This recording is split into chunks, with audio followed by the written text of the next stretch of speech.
నా పేరు జ్యోతి సార్. విద్యా గ్రామం వ్యాచార మండలం. ఇలా 7 ఏళ్ళు 10 ఏళ్ళు సార్. అట్నే గైరాన్ పళ్ళ ముందు తీసుకుంది అయిపోయి వాళ్ళది హక్కు ఉంటది గవర్నమెంట్ అనుకున్నాం సార్. మా పట్ట ఉండి ఏం లేదు కదా, వాళ్ళు తీసుకొని అయిపోయి మళ్ళీ పట్ట మీద వస్తారు సార్. వాళ్ళు పట్ట మీద 7-8 సంవత్సరాలకెళ్ళి ఆన్లైన్ లేవు, రిజిస్ట్రేషన్ ఏం లేవు, రైతు బంధు లేదు, ఏం లేదు. ఆ కేసీఆర్ 2 ఎకరాలేమో కొట్టేసిండు. ఈ రేవంత్ రెడ్డి వచ్చిండు అంతా ఖతం చేస్తుంది. ఇంకా ఉన్నప్పుడేమో నేనే అంతా చేస్తామా, మీకు బాధపడకూరని సీతకు వచ్చింది, బట్టి క్రమార్క వచ్చిండు, కోదర్ రెడ్డి సార్ వచ్చిండు, మల్రెడ్డి సార్ వచ్చిండు, మీకు న్యాయం చేస్తామన్న అధికారం ఉంటే మీరు బాధపడకూరమ్మా, ఒక్కసారి మనం చూద్దామని చెప్పిండు. మాకు కూడా ధైర్యం వచ్చినాక మేము కూడా కుటుంబం అంతా ఏక్యకరంగా చేసి మేము కూడా గెలిపించినాం ఆ సార్కి. ఇప్పుడు గెలిపించి మా మీద అంత ఇష్టం పోస్తుండు. మా భూమి ఇప్పుడు పట్టగా పోతుంది, ఇక్కడ రోడ్కి పోతుంది, మేము ఎక్కడ పోయి బతకాలి, ఎక్కడ పోయి తీసుకోవాలి.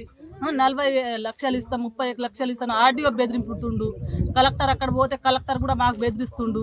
మేము ఎక్కడ పోయి బతకాలి సార్, మేము ఎక్కడ పోయి సావాలి. మాకు కూడా పోరోళ్ళు ఇంత పోరోళ్ళు అయిపోరు, ఒక ప్రైవేట్లో చదువుకుంటారు వాళ్ళు కూడా. లక్షలు పెట్టి కష్టపడి పాలు విండి వ్యవసాయం చేసి మేము చదువుకుంటున్నాం సార్, చదివిస్తున్నాం వాళ్ళకు.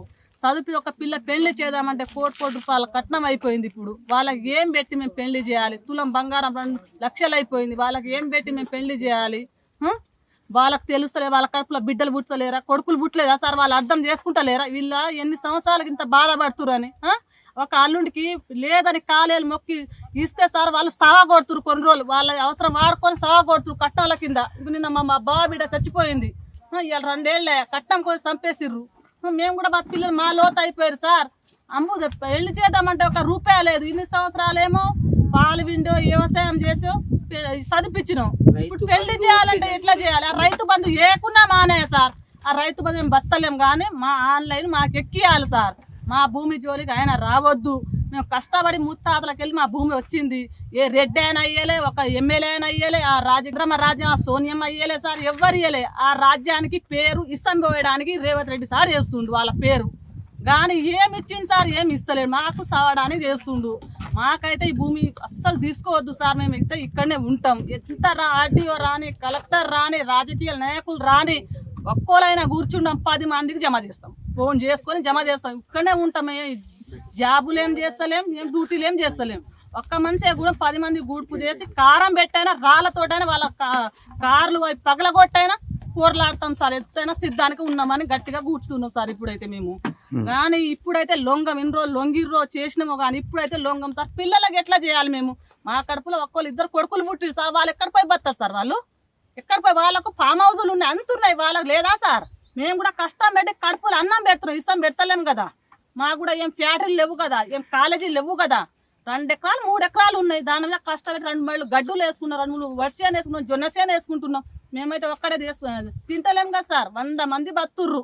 రోజు మాకు ఈ తండలు 20 ఏళ్ళే 20-30 ఇళ్ళే ఉన్నాయి సార్. రోజు 10 డబ్బాలు పాలు పోతాయి మా తండకెళ్ళి. మా మండలం కురిమిత మండలం అంతా చూస్తే తను ఎన్ని డబ్బాలు పోతాయి సార్? 3-4 ఆటోలు పట్టం పోతుంది, పచ్చ కూరలు పోతాయి సార్ ఇక్కడికి వెళ్ళి. కానీ మాకు ఇష్టం గుట్ట లేదు, మాకు ఏం లేదు సార్. మంచి పొలానికి ఇష్టం పెడతా అంటుండు. అంటే ఇంత న్యాయమా, ధర్మమా సార్? ఏముందని ఉంది ఇలా 18 రోజులే సార్. మాకెందుకు ఈ బాధ? ఎప్పుడు లేని, ఏ రాష్ట్రంలో లేదా, తెలంగాణ లేని బాధ మాకు పెడుతుండు ఎందుకు మరి? ఈ సీతక్క వచ్చింది గడ్డి మా ఎస్టీ వాళ్ళే మాకు గెలిపించురు, లంబడి వాళ్ళే మాకు గెలిపించు. ఒక్కసారి ఆ రోజు వచ్చింది, వీడికెళ్ళే వచ్చిందామా. ఇప్పుడు కానొస్తలేదా, అర్థమైతలేదా? మీడియాలో వచ్చారు, అందరు న్యూస్లో వేసినాం సార్.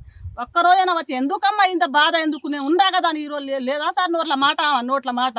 అప్పుడు వచ్చినప్పుడు రాజకీయంలో లేనప్పుడేమో మాట ఉండే, ఇప్పుడేమో ఎక్కడ పోయింది? నోరు ఆగిపోయిందా? నోరు చెడిపోయిందా? అది ఈ నాయకులు ఎవరిది లేదా సార్? ఇప్పుడు మేము సావడానికి ఉన్నామా ఏమున్నామో ఆ మేడానికి, ఆ ఎమ్మెల్యేకు అంతకీ తెలియాలి. ఆ మల్రెడ్డి సార్కి కూడా 10 మలకలు పోయినాం సార్. ఆవులు పోతే కూడా మేము చూసుకున్న ఆవులకి వాళ్ళకి తోలిస్తున్నాం. అంటే ఫోన్లు అని పోయిర్రు తిరిగి ఇప్పుడు ఏమైనా కానీ సార్ ఇక్కడనే ఉంటాం సార్. ఇప్పుడు ఇక్కడున్న మా భూమి మీద ఎవరైనా వస్తే మేము దాడికైనా సిద్ధం ఉన్నామని కూర్చుంటున్నాం సార్. అయితే ఏమైనా కానీ మా పోరోళ్ళకైనా ఎవరికైనా ఆవుల కాడికి తోలుతా, ఆడవాళ్ళ మొగ్గలు అయితే ఇక్కడనే కూర్చుంటాం సార్.